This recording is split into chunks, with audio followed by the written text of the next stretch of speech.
The main organ related to circulatory system is heart. This is the structure of heart. Heart is situated at the thoracic cavity. It lies above diaphragm between lungs. It is enclosed in double-walled membrane called pericardium.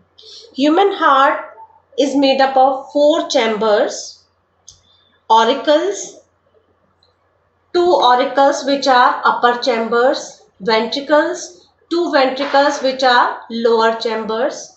Heart is separated through this wall like structure that is called as septum into right part and left part.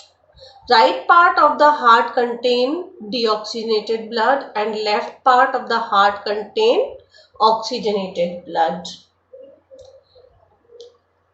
Upper wall of the right atrium have SAN, sinoatrial node, which is called as pacemaker, which maintain the rhythmic movement of muscles of heart and maintain the heartbeat.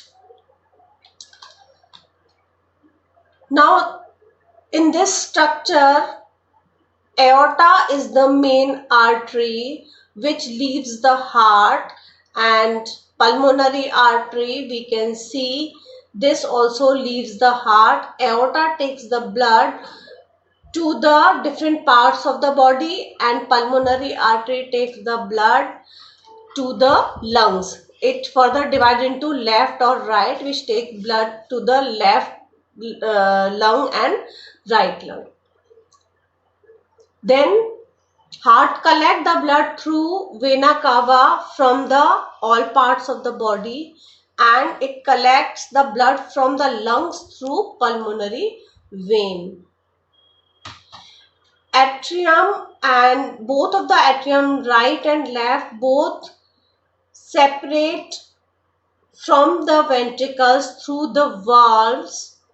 Right atrium and ventricle separate through the tricuspid valves, and left atrium and the ventricle separates through the bicuspid valves. Semilunar valves are also present in the arteries which leave the heart. That is all about the structure of heart. Flow of blood. As we know that heart is four-chambered pumping organ. How blood flows through heart, that is like from the body tissues, blood is collected and that blood enter to the right atrium through vena cava. As we all know that right side of the heart contain deoxygenated blood, and that deoxygenated blood brought from the body tissues through the vena cava and poured into the right atrium. From right atrium, it flows down to the right ventricle. Ventricles are the parts of the heart which are highly muscular and main pumping parts. Right ventricle pumps the blood and that blood goes to the lungs for purification of blood, means deoxygenated blood convert into oxygenated blood, as we learn in gaseous exchange in lungs. So deoxygenated blood means the blood which is rich in carbon dioxide. Over here gaseous exchange takes place and carbon dioxide comes to the lungs and oxygen from the lungs enter to the blood capillaries, blood vessels, and then these blood vessels collect the blood and take to the heart, and through the vessel blood comes to the left side of the heart, means left atrium to the left atrium of the heart. That vessel is called as pulmonary vein, and this pulmonary vein brings oxygenated blood to the heart. Then after, from left atrium, blood flows down to the left ventricle. As we know that left side contain oxygenated blood, so left ventricle pump the blood through the aorta to the whole parts of the body or to the body tissues. In this way, the whole process of flow of blood takes place.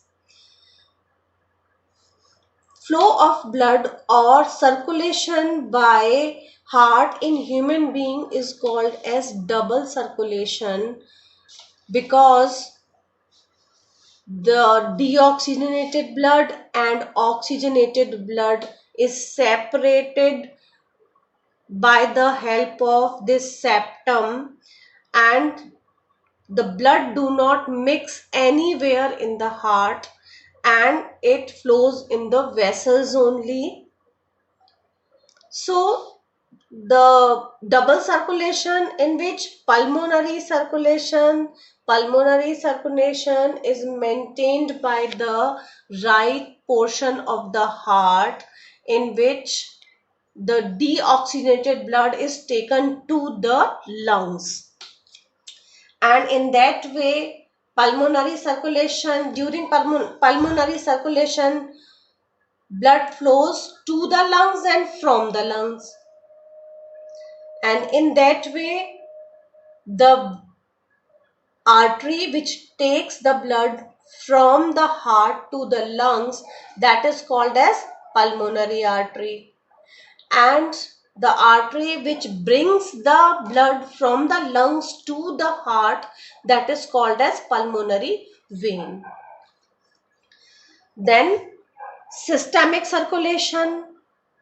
During systemic circulation, actually systemic circulation is maintained by the left side of the heart, because left side contain oxygenated blood, or we can call that pure blood, and this is collected from the lungs, and then after it is through aorta distributed throughout the body or body tissues and collected by the vena cava and then taken to the heart again.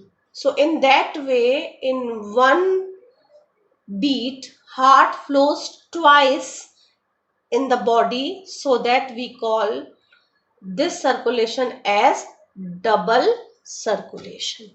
Now we discuss about the blood pressure. The pressure at which blood is pumped by heart is called blood pressure. Heart is a pumping organ and heart pumps the blood so blood can circulate in the body properly. During the heartbeat, all the chambers contract once and relax once. So during the contraction, pressure is created in the blood by the heart, or this pumping. This is called systolic pressure. And during the relaxation of the chambers, one more pressure created. This is called diastolic pressure. So blood pressure of a person is always expressed in the form of two values: systolic pressure and diastolic pressure. The maximum pressure at which the blood leaves the heart through the main artery. The main artery is aorta during contraction phase. This is called systolic pressure, and value of systolic pressure is 120 mmHg. Hg is mercury. And diastolic pressure, the minimum pressure in the arteries during the relaxation phase of heart is called diastolic pressure, and value of diastolic pressure is 80 mmHg. Normally it is written by 120 by 80 form. High blood pressure is called hypertension. if value of 120 increases, maybe 145 by 90, this is called hypertension condition. High blood pressure is caused by the constriction of very small arteries, which result in increased resistance to blood flow. Very high blood pressure can lead to rupture of an artery and internal bleeding, and it depends on our eating habits and lifestyle. Now, how to measure blood pressure?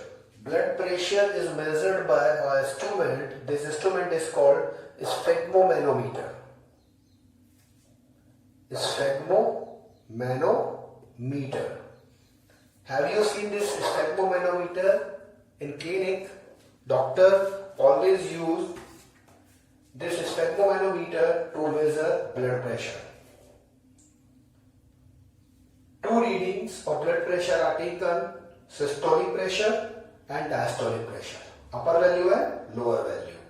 Let's be talking about the instrument. This is a reading instrument. Here we have a scale and reading written over there, and in this scale mercury is filled. Along with this instrument, through the tube a rubber cuff is added, and this rubber cuff also joined with pump. When we pump air in the cuff, then mercury level increases in the sphygmomanometer. Now let's be talking about how can we measure, or how can a doctor measure blood pressure. A rubber cuff is wrapped around the person's arm. The rubber cuff is inflated by pumping air into it to give a pressure of about 200 mm Hg to artery. This pressure can be seen on the scale of the instrument. If a stethoscope is now placed on artery or arm, no sound is heard through it. Now the stethoscope is still placed on artery, the cuff pressure is reduced gradually by inflating it. The cuff pressure, when the heartbeat is first heard as a soft tapping sound through the stethoscopes, give us systolic pressure. Means first we pump the air in the rubber cuff, and when we are pumping air in rubber cuff, level of mercury increasing, and around 200 we just stop it, and now we release air and inflate rubber cuff. When we are releasing air, then level of mercury decreases. The level of mercury decreases. Now through the stethoscope we heard a particular sound. First sound. This first sound is a first pressure. This is systolic pressure. And now the cuff pressure is reduced further by deflating it more and more. The cuff pressure, when the tapping sound in the stethoscope just disappears, give us second reading. This is called systolic pressure. And through this method, a doctor can measure blood pressure. Now we have some digital methods also, digital instruments also, sphygmomanometer, through which we can easily measure our blood pressure, but these are not very much accurate. And this manual sphygmometer is more accurate than digital one. Now we are talking about lymphatic system. We have two transport system. The major transport system is blood circulatory system, and second supporting system is lymphatic system. This lymphatic system consists lymph capillaries, tiny tubules, lymph vessels, large tubes, lymph nodes, these are the glands, and liquid is called lymph. In the diagram we are observing first these black dots, these are called lymph nodes. These pipes are called lymph vessels, and small branches come out from the lymph nodes, these are called lymph capillaries. So a system of tiny tubes called lymph vessels or lymphatic system having lymph capillaries, lymph vessels, lymph nodes and lymph. Lymph is another medium of circulation in the human body. Lymph contains a special type of WBC. This is called lymphocyte. And these lymphocytes help in fighting infection and diseases. Lymph is pale yellow or colorless liquid. Lymph containing large protein molecules, digested fat, germs and fragments of dead cells. The lymphocytes present in lymph eat the germs and dead cells.